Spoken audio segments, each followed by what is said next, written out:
Brazil আর্জেন্টিনাকে হারিয়ে দ্বিতীয়বারের মতো বিশ্ব চ্যাম্পিয়ন হলো বাংলাদেশ। কি ভাই অবাক হচ্ছেন? ভাবছেন এই কাহিনী আবার কখন ঘটল? বাংলাদেশ তো বিশ্বকাপেই নাই, তারা আবার কিভাবে চ্যাম্পিয়ন হলো? ভাইরে, এটা ফেসবুক ফলোয়ার্স কাপ, আর এই কাপেই বাংলাদেশ ব্রাজিল আর্জেন্টিনাদের হারিয়ে ফাইনালে গিয়ে আবার সেই ফাইনালে ইরানকে হারিয়ে চ্যাম্পিয়ন হয়েছে। আর এই ইরানকে ফাইনালে পর্যন্ত তুলে নিয়ে আসছো এই বাংলাদেশি মানুষ, আবার ফাইনালে তাদেরকে হারিয়েছ বাংলাদেশের মানুষ।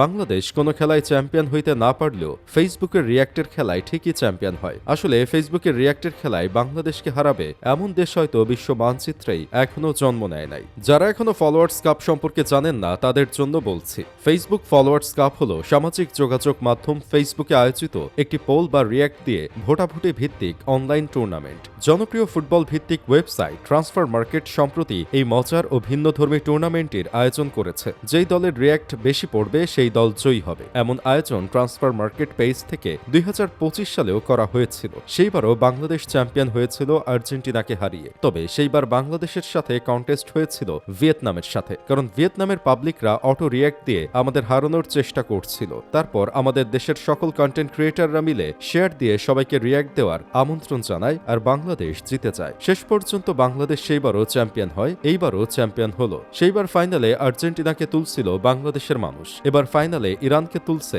বাংলাদেশের মানুষ। আসলে বাংলাদেশ কোনো বিশ্বকাপে সবকিছু নিয়ন্ত্রণ না করতে পারলেও ফেসবুকের রিয়াক্ট বিশ্বকাপে সবকিছু নিয়ন্ত্রণ করতে পারে। কে ফাইনালে যাবে, কে সেমিফাইনালে যাবে, সেটা বাংলাদেশই নিয়ন্ত্রণ করতে পারে। সোজা কথায় বাংলাদেশ ফেসবুক ফলোয়ার্স কাপের ডোনাল্ড ট্রাম্প। তবে গতবার ব্রাজিল আর্জেন্টিনার দুই দলকেই হারিয়েছিল বাংলাদেশ, কিন্তু এবার আর বাংলাদেশের ব্রাজিলকে হারাতে হয় নাই, কারণ বাংলাদেশের মানুষ ভিয়েতনামের হয়েই রিয়াক্ট দিয়ে ব্রাজিলকে হারিয়ে দিছে। তাই এবার আর ব্রাজিলের মুখোমুখি হতে হয় নাই। কিন্তু এবার কোয়ার্টার ফাইনালে আর্জেন্টিনাকে হারিয়েছে বাংলাদেশ, তারপর সেমিফাইনালে ভিয়েতনামকে হারিয়ে ফাইনালে গিয়েছে, আর সেখানে পেয়েছিল ইরানকে, আর সেই ইরানকে 10 গুণ বেশি রিয়াক্ট পেয়ে হারিয়েছে বাংলাদেশ। এজন্য তো এখন আমাদের দেশের মানুষ বলতেই পারে, আমরা বিশ্বকাপ জিতে কি করব? আমরা তো 5 বার বিশ্বকাপ জেতা ও 3 বার বিশ্বকাপ জেতা দলদেরই নাচাই ফেসবুকে। আমাদের দেশের অনলাইন ফলোয়ার্স কাপ 2টা হলো, কিন্তু বাস্তব জীবনের খেলায় কোনো কাপই নেই। আমরা ফিফার 183 নম্বর দল, ফুটবলে ফিফা ওয়ার্ল্ড কাপে কোয়ালিফাই করতে পারি না। তারপরও আমাদের দেশের ফুটবলের প্রতি কত উন্মাদনা